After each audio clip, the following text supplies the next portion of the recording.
السلام عليكم ورحمة الله وبركاته. الحمد لله وكفى والصلاة والسلام على عباده الذين اصطفى. رب اشرح لي صدري ويسر لي أمري واحلل عقدة من لساني يفقه قولي. رب زدني علما، رب يسر ولا تعسر وتمم بالخير. آج کے درس میں سبق میں انشاءاللہ العزیز ہم گزشتہ اسباق کا خلاصہ بیان کریں گے۔ کلمات کی تقسیم کے حوالے سے سب سے پہلی تقسیم عربی کلمات کی 6 اقسام کہلاتی ہے، یعنی 3 قسمیں: اسم، فعل اور حرف۔ کوئی بھی جو ہے لفظ یا کلمہ ان 3 قسموں سے خالی نہیں ہوتا، یا تو وہ اسم ہوتا ہے، یا فعل ہوتا ہے، اور یا حرف ہوتا ہے۔ اسم نام کو کہتے ہیں، فعل کام کو کہتے ہیں۔ اردو میں جس بھی کلمے کے آخر میں نون الف نہ آ جائے، جیسے کھانا، پینا، جاگنا، سونا، تو یہ کام ہے، تو اسے کیا کہتے ہیں؟ فعل کہتے ہیں۔ اور حرف جو اسم یا فعل میں ربط کا کام کرے، انہیں جوڑنے کا کام کرے، جیسے من، الی وغیرہ۔ اور اسی طرح کوئی بھی اسم یا ثلاثی ہوتا ہے، اس میں 3 کلمات ہوتے ہیں، یعنی 3 حروف ہوتے ہیں۔ یا رباعی ہوتا ہے، 4 حروف والا اسم ہوتا ہے، یا خماسی ہوتا ہے، 5 حروف والا۔ جبکہ فعل یا ثلاثی ہوتا ہے 3 حروف والا، اور یا رباعی 4 حروف والا۔ فعل میں خماسی نہیں ہوتی تقسیم۔ اسی طرح حروف کے حوالے سے حرف کی بھی 2 قسمیں ہیں، حروف اصلیہ ہوتے ہیں، حروف زائدہ۔ عربی میں ایک پیمانہ ہے، وزن ہے، وہ ہے فا عین لام۔ تو جو بھی حروف فا عین لام کے وزن پر آئیں تو انہیں حروف اصلیہ کہا جاتا ہے، اور جو اس سے ہٹ کے فا عین اور لام سے ہٹ کے آئیں یا اس کے علاوہ آئیں، انہیں کیا کہا جاتا ہے؟ انہیں حروف زائدہ کہا جاتا ہے۔ 6 اقسام کے بعد ہمارے پاس دوسری تقسیم 6 اقسام کہلاتی ہے، یعنی 6 قسمیں۔ اور 6 قسمیں کون سی ہیں؟ ثلاثی، رباعی اور خماسی کی 2 قسمیں ہیں۔ ثلاثی کی 2 تقسیم: ثلاثی مجرد، ثلاثی مزید فیہ، رباعی مجرد، رباعی مزید فیہ، اور خماسی مجرد، خماسی مزید فیہ۔ یعنی مجرد وہ ہوتا ہے جس میں حروف اصلیہ ہوں، کوئی حرف زائدہ نہ ہو۔ تو ثلاثی میں ثلاثی جیسے ضربہ، تو یہ ثلاثی مجرد ہوا۔ اور مزید فیہ جیسے اکرم پر وزن افعل، تو یہ مزید فیہ ہو گیا اس میں، کیونکہ 3 کاف را میم جو ہیں یہ فا عین لام کے وزن پہ ہے، اور شروع میں حمزہ یہ زائدہ ہے، تو یہ مزید فیہ ہو گیا۔ رباعی کی بھی 2 تقسیمیں: رباعی مجرد، رباعی مزید فیہ۔ اور اسی طرح ہمارے پاس خماسی کی 2 تقسیمیں: خماسی مجرد، خماسی مزید فیہ۔ تو رباعی میں حروف اصلیہ جو ہے فا عین اور 2 لام کے وزن پہ ہوتے ہیں، اور خماسی میں جو مجرد ہے وہ فا عین اور 3 لام کے وزن پہ ہوتے ہیں۔ تو جو فا عین اور لام کے وزن کے علاوہ ہوں وہ مزید فیہ کہلاتے ہیں۔ تو یہ 6 اقسام ہو گئی۔ اگلی تقسیم ہمارے پاس جو ہے اسم اور فعل کی، وہ 7 اقسام کہلاتی ہے، یعنی 7 قسمیں۔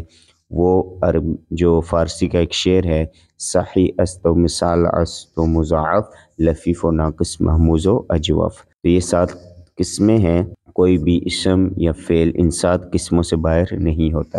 تو سب سے پہلے ہمارے پاس جو ہے ان میں سے ہم محموز کو لیتے ہیں۔ محموز یعنی جس میں فا عین اور لام ان میں سے کسی بھی کلمے کے مقابلے میں حمزہ آ جائے تو اسے محموز کہا جاتا ہے۔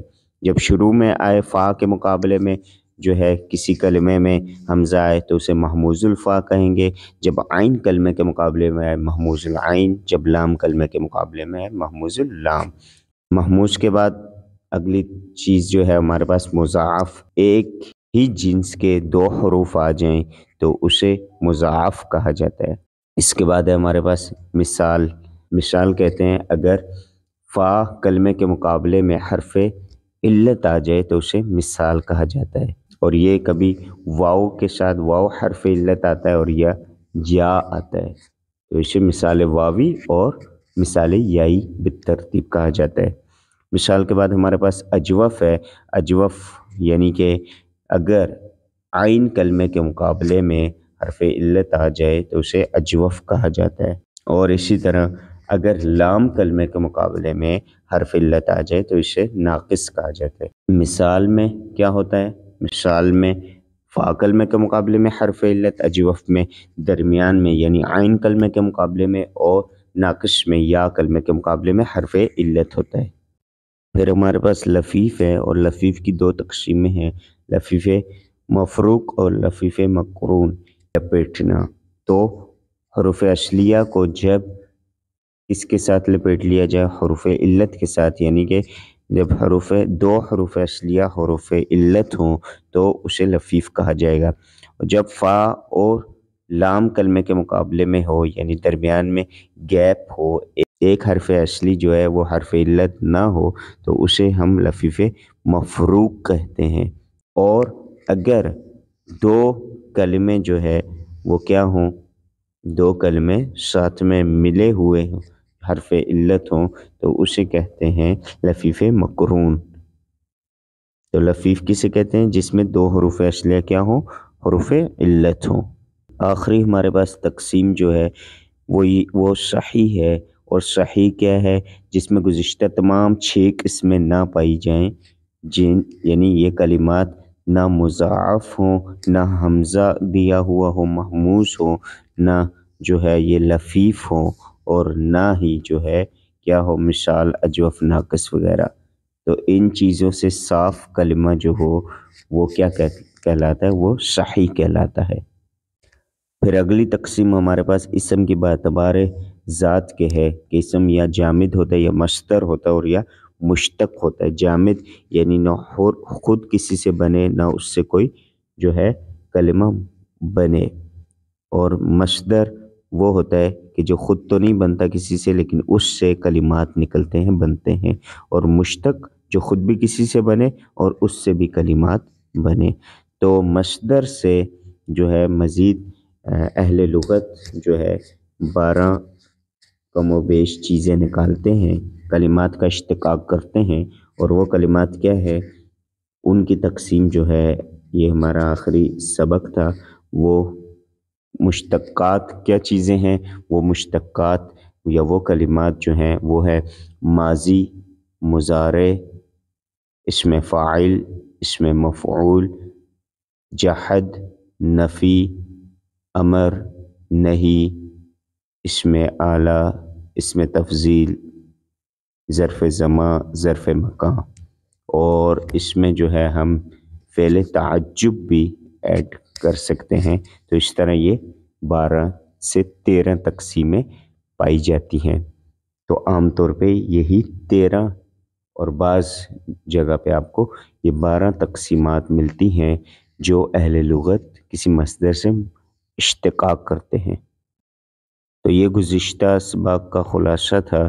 اس کو اچھی طرح جو ہے ذہن نشین کر لیں تاکہ چلتے پھرتے جو ہے آپ اس کو دہرا لیا کریں ان چیزوں کو اپنے ذہن میں. تو انشاءاللہ العزیز یہ ہماری بنیاد مضبوط ہوگی تو آگے ہمیں بہت آسانی ہوگی. اکتفا کرتے ہیں. السلام علیکم ورحمۃ اللہ وبرکاتہ.